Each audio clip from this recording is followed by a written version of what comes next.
दोस्तों, अश्वत्थामा एक ऐसे चिरंजीवी है जिनके दर्शन आपको भी हो सकते हैं। अश्वत्थामा भगवान विष्णु के कल के अवतार के साथ युद्ध करेंगे। कल के अवतार का इंतजार अश्वत्थामा आज भी कर रहे हैं। अश्वत्थामा से संबंधित एक बॉलीवुड की मूवी बॉक्स ऑफिस पे जल्द ही रिलीज होने वाली है, जिसमें अश्वत्थामा की किरदार में आपको बॉलीवुड के जाने माने अभिनेता अमिताभ बच्चन नजर आएंगे। क्यों है अश्वत्थामा इतने खास, आइए जानते हैं। अश्वत्थामा महाभारत के सबसे शक्तिशाली योद्धाओं में से एक है, जिन्होंने महाभारत के युद्ध में कर्ण अर्जुन के बाद सबसे ज्यादा योद्धाओं का वध किया। द्रोणाचार्य ने इन्हें पाने के लिए भगवान शिव की तपस्या की और फलस्वरूप भगवान शिव के 11 रुद्र अवतार में से एक अश्वत्थामा का जन्म हुआ। दोस्तों, हमने पहले वीडियो में बताया कि कैसे अधर्म के रास्ते पर चलते हुए अश्वत्थामा ने अपनी शक्ति का गलत इस्तेमाल किया और अपने ब्रह्मास्त्र को अभिमन्यु की पत्नी उत्तरा की गर्भ में पल रहे शिशु की तरफ मोड़ दिया था। भगवान कृष्ण ने अश्वत्थामा के मस्तक से मणि निकाली और उन्हें कलयुग के अंत तक इस धरती पर घाव के साथ भटकने का श्राप दे दिया। माना जाता है कि तब से लेकर आज तक अश्वत्थामा हमारे बीच अदृश्य रूप में भटक रहे हैं, लेकिन समय समय पर कई लोगों ने उनके दिव्य दर्शन पाए हैं। आज हम कुछ ऐसे किस्सों को जानेंगे जहां लोगों का सामना अश्वत्थामा से हुआ है। ये किस्से सन 1500 से लेकर सन 2016 तक की है, तो ये वीडियो को अंत तक जरूर देखिएगा। दोस्तों, पहला किस्सा सन 1500 का है, जब एक ब्राह्मण की मुलाकात अश्वत्थामा से हुई थी। कर्नाटक में नारायणप्पा नाम के एक ब्राह्मण रहते थे। उनके मन में महाभारत को कन्नड़ में लिखने की इच्छा थी, लेकिन नारायणप्पा चाहते थे कि उन्हें महाभारत के बारे में जानकारी ओरिजिनल सोर्स से मिले। अपनी शिक्षा को पूरा करने के लिए नारायणप्पा वीर नारायण के त्रिकुटेश्वर मंदिर में दिन रात प्रार्थना करते थे।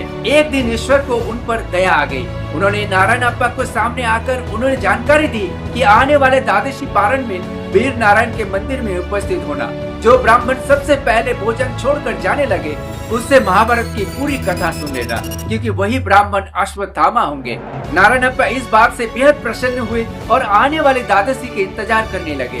भोज के समय वो मंदिर में उपस्थित थे। जो ब्राह्मण पहले भोजन करके उठा, वो उसके पीछे गए, उसे रोका। नारायणप्पा उससे बोले, मैं जानता हूँ आप महाभारत के अश्वत्थामा है, कृपया करके महाभारत को कन्नड़ में लिखने में मेरी मदद करें। अश्वत्थामा ने उनसे कहा कि मैं तुम्हें महाभारत की कथा सुनाऊंगा, लेकिन मेरी 2 शर्त है।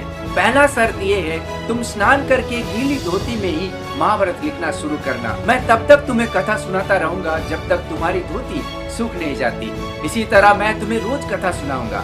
दूसरी शर्त ये है, तुम इसके बारे में किसी को नहीं बताओगे। अगर तुमने ऐसा किया तो मैं कथा सुनाना बंद कर दूंगा। नारायणप्पा ने ठीक इसी प्रकार महाभारत लिखना शुरू कर दिया।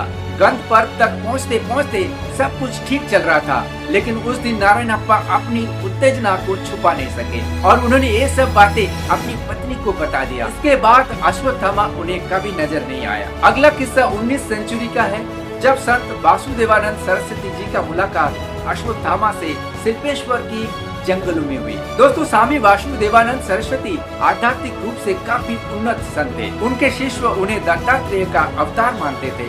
सन 1914 में उन्होंने महासमाधि ली और हमेशा के लिए ब्रह्मलीन हो गए। लेकिन उसके 2 साल पहले स्वामी जी शुक्लेश्वर का घना जंगल पार कर रहे थे। जंगल बेहद घना था और दिशा भ्रम होने की वजह से वो जंगल में भटक गए। उन्हें समझ नहीं आ रहा था कि अब वो बाहर कैसे निकलेंगे। तभी उन्हें एक दिव्य पुरुष नजर आया। ये व्यक्ति काफी अजीब था, क्योंकि उसकी लंबाई बहुत ज्यादा थी। स्वामी जी ने उनसे मदद मांगी तो उस व्यक्ति ने स्वामी जी को नर्मदा नदी तक पहुंचाने का फैसला किया। दोनों साथ चलते रहे थे और जंगल के अंत तक पहुंच गए। स्वामी जी ने उस व्यक्ति से कहा कि आपका व्यवहार, आपका शरीर और आपकी भाषा सभी काफी दिव्य है। आप इंसान तो नहीं हो सकते, कृपया करके बताइए आप कौन है। वो व्यक्ति स्वामी जी से बोला, तुम सही कहते हो, मैं द्वापर युग से हूँ, मेरा नाम अश्वत्थामा है। इस इंसिडेंट का जिक्र स्वामी जी ने अपनी ऑटोबायोग्राफी में किया है। दोस्तों, हमारे भारत में गंगा नदी की तरह ही नर्मदा नदी को पवित्र और पूज्य माना जाता है। लोग इसे दिव्य नदी की परिक्रमा करते हैं और ऐसा करने से उन्हें आध्यात्मिक वृद्धि प्राप्त होती है। प्राचीन काल से ही नर्मदा नदी के किनारे बड़े बड़े साधु संत ने तपस्या की है और अश्वत्थामा इस नदी के प्रति बहुत आस्था रखते थे। माना जाता है कि वो नर्मदा नदी के आसपास जंगल में अक्सर भ्रमण करते हैं और नर्मदा परिक्रमा करने वालों की कई बार दर्शन दे चुके हैं। दरअसल नर्मदा नदी के किनारे विशाल बेयावन जंगल है और दलदल जैसे इलाके मौजूद है, जिसके अंदर से परिक्रमा करने का रास्ता कुछ ही योगी चुनते हैं, क्योंकि वहाँ से भील आदिवासियों का निवास होता है। लेकिन इन्हीं रास्तों से जाने वाले लोगों को अश्वत्थामा का दर्शन भी होते हैं। दोस्तों, अगला किस्सा काफी दिलचस्प है, क्योंकि ये घटना 2016 की है, जब देवा नाम की एक ब्लॉगर ने अश्वत्थामा को देखा था। दोस्तों, देवा अपने मित्र के साथ नर्मदा परिक्रमा पर निकले थे। खांडवा के पास मौजूद जयंती माता मंदिर पर दर्शन करने के बाद उन्होंने अपना सफर जारी रखा। परिक्रमा की थकान और भूख प्यास से वो थोड़े परेशान थे, लेकिन वो अच्छी तरह से जानते थे कि अगले 30 किलोमीटर तक जंगल के अलावा और कुछ नहीं है, इसलिए दोपहर में ही उन्हें जंगल पार करना होगा, वरना रात जंगल में ही काटनी पड़ेगी। वो दोनों ही कुछ देर के लिए पेड़ के नीचे बैठकर आराम करने लगे। तभी उनके पीछे से परिक्रमा वासी गुजरे।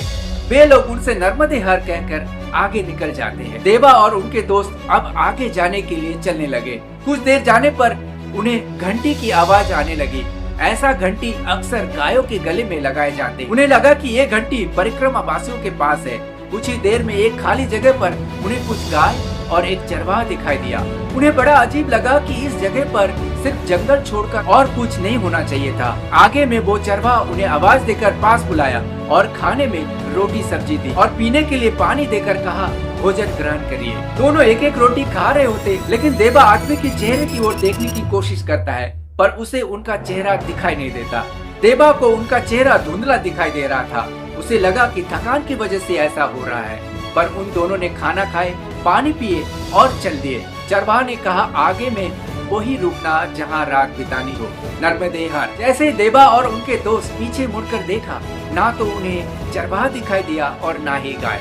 देवा अश्वत्थामा की किस्से को विश्वास नहीं करता और हर किसी को तर्क की नजर से देखता था। सिर्फ 15 मिनट ही चलने के बाद वो दोनों पूरा जंगल को पार कर लिया।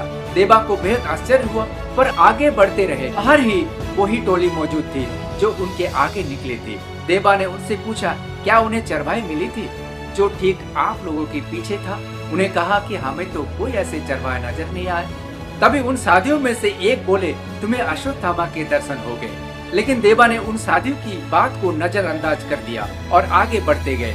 वो दोनों महसूस कर रहे थे कि 3 बजे खाई हुई एक रोटी कितनी ऊर्जा दे रही है। वो घंटों पैदल चलते गए और आगे गांव में एक मंदिर दिखाई दिया। देवा को एहसास महसूस हो रहा था कि मानो उस मंदिर की ओर खींचे चले जा रहे हैं। जैसे ही मंदिर के अंदर पहुंचे, पुजारी ने कहा, रोटी कैसी लगी? इस बात को सुनकर देवा की सारी शक दूर हो गई और वो समझ गए कि उन्हें अश्वत्थामा ने ही दर्शन दिए। दोस्तों, इसके अलावा गुजरात के लोकल शख्स ने अक्सर अश्वत्थामा को देखने का दावा करते आए हैं। वहाँ के लोगों ने एक विशालकाय आदमी बताते हैं जिनके माथे पर एक घाव का निशान है। इनमें से कुछ अश्वत्थामा देखना शुभ मानते हैं और कुछ अशुभ। दोस्तों, ये थी अश्वत्थामा को दर्शन देने की पूरी कहानी। आपको ये कहानी कैसी लगी कमेंट पर जरूर बताएं और इस चैनल को सब्सक्राइब कर जुड़े जरूर रहे। दोस्तों, मिलते हैं एक और वीडियो में। तब तक के लिए जय श्री कृष्ण, जय महाभारत।